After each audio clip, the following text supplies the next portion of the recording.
रोजच्या जेवणाची चव वाढवणारी आणि अगदी ताटाला आपण थोडीशी जरी चटणी घेतली तर जे जेवण आहे ते अगदी खमंग रुचकर असं लागतं। त्याच्यामुळे अशीच खमंग रुचकर अशी छान चटकदार अशी लसणाची चटणी कशी तयार करायची याची रेसिपी आज आपण पाहणार आहोत। नमस्कार, उजाज हेल्दी किचनमध्ये आपणा सर्वांचं अगदी मनापासून स्वागत आहे।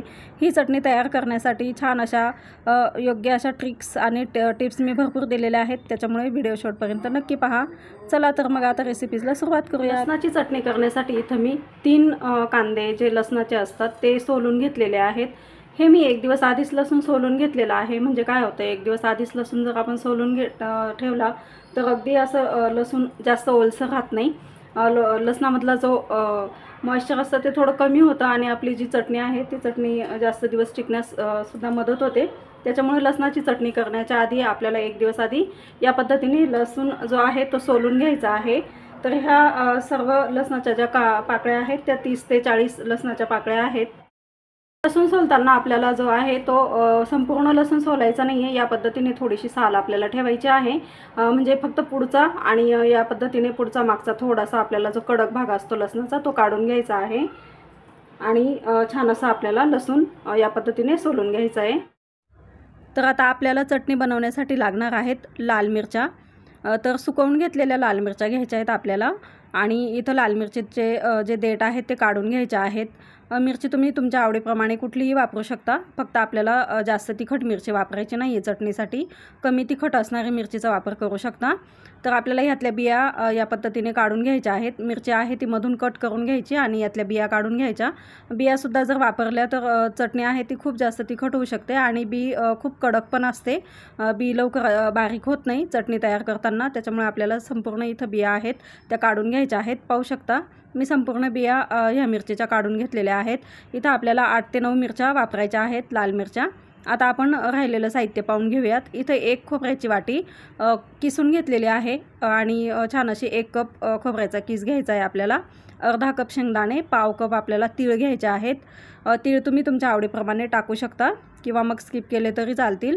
इथं 3 ते 4 चमचे आपल्याला लाल तिखट घ्यायचं आहे। इथं मी लाल मसाला घेतलेला आहे 3 चमचे घरचा लाल मसाला, 1 चमचा भाजून घेतलेलं जिऱ्याची पावडर आहे।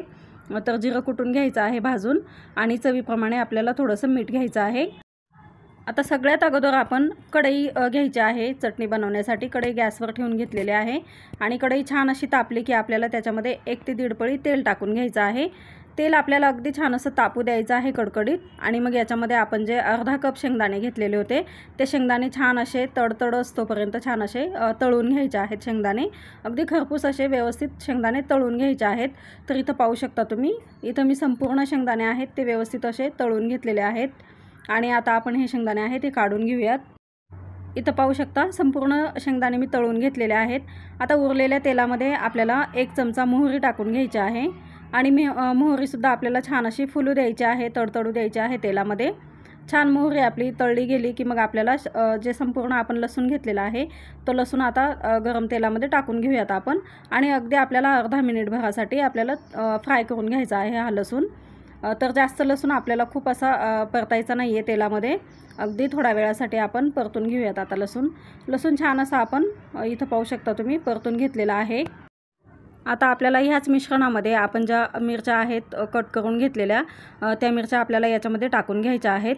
बी टाकायचं नाही आहे मिरचीचं, फक्त आपल्याला ज्या मिरच्या आहेत त्याच टाकून घ्यायच्या आहेत आणि मिरचीसुद्धा आपल्याला अगदी अर्धा मिनिटभरासाठी व्यवस्थित परतून घ्यायची आहे। अर्धा मिनिटासाठी किंवा 15 ते 20 सेकंद एवढीच आपण तळून घ्यायची आहे। तर आता मिरचीसुद्धा आपल्याला परतून घेताना गॅसची जी आच आहे ती अगदी कमी ठेवायची आहे, नाहीतर मग खूप ठसका उडू शकतो आणि कढई अगदी छान अशी तापलेली असल्यामुळं थोडा वेळ अगदी आपण परतून घेतली मिरची तरी छान अशी मिरची तळली जाते। तर इथं पाहू शकता व्यवस्थित अशी मिरचीसुद्धा आता 15 ते 20 सेकंदासाठी व्यवस्थित आपण परतून घेतलेली आहे तेलामध्ये। आता आपण जे पाव कप आपण तीळ घेतलेली होती ती तीळसुद्धा आपल्याला याच पद्धतीने भाजून घ्यायची आहे थोड्या वेळासाठी। तर तीळ आणि हे सर्व साहित्य आपण जेव्हा परततोय तेव्हा अगदी गॅसची जी फ्लेम आहे ती लो टू मिडियमच ठेवायची आहे, जास्त गॅस आहे तो फुल ठेवायचा नाही आहे। अगदी मध्यम आचेवर आपल्याला हे सर्व साहित्य छान असं व्यवस्थित परतून घ्यायचं आहे किंवा भाजून घेणार आहोत आपण। तर इथं पाहू शकता आपण व्यवस्थित अशी आता तीळसुद्धा परतून झालेली आहे आणि आता आपल्याला ह्या सर्व मिश्रणामध्ये खोबरं टाकून घ्यायचं आहे, जे आपण खोबरं किसून घेतलेलं आहे ते खोबरं। तर इथं एक संपूर्ण वाटी मी जे खोबरं घेतलेलं होतं ते छान असं किसून घ्यायचं आहे आपल्याला किसणीने. आणि आता खोबरंसुद्धा याच पद्धतीने आपल्याला व्यवस्थित असं थोडंसं गुलाबी रंग येतोपर्यंत त्याचा परतून घ्यायचा आहे. जास्त खोबरं आहे ते आपल्याला काळपट करायचं नाही आहे. अगदी थोडंसं असं भाजलं गेलं गुलाबी रंगावर की आपल्याला गॅसची जी फ्लेम आहे ती बंद करायची आहे. तर इथं पाहू शकता छान असं आपण खोबरंसुद्धा याच पद्धतीने परतून घेऊयात. चटणीसाठी लागणारं सर्व साहित्य आपण अगदी 5 ते 7 मिनिटांसाठी व्यवस्थित असं लो टू मिडियम हीटवर व्यवस्थित परतून घेतलेलं आहे. आता हे साहित्य आपण छान असं प्लेटमध्ये काढून ठेवायचं आहे आणि थंड झाल्यानंतर आपण याला वाटून घेणार आहोत मिक्सरमधून. हे आपण संपूर्ण मिश्रण जे तयार करून घेतलेलं होतं ते अगदी छान असं थंड झालेलं आहे. आता आपण याला मिक्सरमधून थोड्या वेळासाठी फिरवून घेणार आहोत. तर तुम्हाला हवं तर तुम्ही खलबत्त्यामध्ये सुद्धा ही जी चटणी आहे ती छान अशी कुटून घेऊ शकता. मी आज मिक्सरचा वापर करणार आहे. तर आता संपूर्ण साहित्य आपण काढून घेतल्यानंतर आपल्याला याच्यामध्ये टाकायचं आहे लाल तिखट. तर घरचा लाल मसाला आहे हा 3 चमचे घेतला होता आपण. 1 चमचा आपल्याला भाजून घेतलेल्या जिऱ्याची पावडर टाकून घ्यायची आहे आणि चवीप्रमाणे मीठ टाकून घ्यायचं आहे. हे सर्व साहित्य आता आपण एकत्रच करून घेतलेलं आहे आणि आता छान असं आपण मिक्सरमधून याला अगदी पल्स मोडवर 4 ते 5 वेळा आपल्याला चालू बंद करून ही जी चटणी आहे ही छान अशी तयार करून घ्यायची आहे. एक सलग मिक्सर आपल्याला जे आहे ते फिरवायचं नाही आहे. अगदी थोड्या वेळासाठी आपल्याला मिक्सरचं बटन आहे ते चालू बंद करायचं आहे पल्स मोडवर आणि या पद्धतीने आपल्याला छान अशी दरदरीत अशी जाडसर अशी आपल्याला चटणी आहे ती तयार करून घ्यायची आहे, लसणाची चटणी. तर इथं पाहू शकता तुम्ही बिलकुल आपल्याला ही जी चटणी आहे ती खूप अशी बारीक करायची नाही आहे. छान अशी जाडसर आणि दरदरीत अशी चटणी ठेवली तर खाण्यासाठी खूप छान लागते आणि खातानासुद्धा अगदी नटी फ्लेवर आपल्या जे दाताखाली असतो तो अगदी छान असा फ्लेवर येतो ह्या चटणीचा. त्याच्यामुळे अगदी आपल्याला दरदरीत अशी चटणी वाटून घ्यायची आहे. पाहू शकता छान आपली चटणी आहे ती बिलकुल चिकट अशी झालेली नाही आहे. छान अशी मोकळी सुटसुटीत अशी चटणी तयार झालेली आहे आणि या पद्धतीने चटणी तयार केली तर चटणीचा रंग, चव अगदी छान असं याचं टेक्स्चर जे आहे ते चटणीचं अगदी अप्रतिम येतं.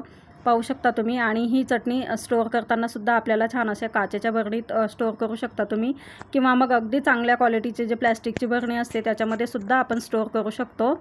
आणि ही चटणी आहे ती अगदी महिना 2 महिनेसुद्धा छान अशी टिकते. ही चटणी आपण फ्रीजमध्ये न ठेवता बाहेरही ठेवली तरी अगदी छान अशी महिनाभर व्यवस्थित अशी टिकते. आणि अगदीच जास्त स्टोअर करून ठेवायची असेल तर मग तुम्ही फ्रीजचा वापर करू शकता, फ्रीजमध्ये ठेवू शकता. पाहू शकता अगदी खमंग, रुचकर आणि चटकदार अशी लसणाची चटणीची रेसिपी तुम्हाला जर आवडली तर तुम्ही नक्कीच रेसिपीला लाईक करा आणि रेसिपी तुमच्या मित्रमैत्रिणी आणि परिवारासोबत शेअर करा. चॅनलला नवीन असाल आणि चॅनल अजून सबस्क्राईब केलं नसेल तर चॅनलला जरूर सबस्क्राईब करा. माझ्या रेसिपीज जर तुम्हाला पाहायला आवडत असतील तर तुम्ही बेल आयकॉनचं बटन दाबा, त्यातला ऑल ऑप्शन दाबा, म्हणजे माझे व्हिडिओ जसे मी अपलोड करेल तसं त्याचं नोटिफिकेशन तुम्हाला अगदी पटकन असे मिळत जाईल. भेटूयात पुन्हा अशाच खमंग, रुचकर आणि पारंपरिक रेसिपीजसोबत. तोपर्यंत धन्यवाद.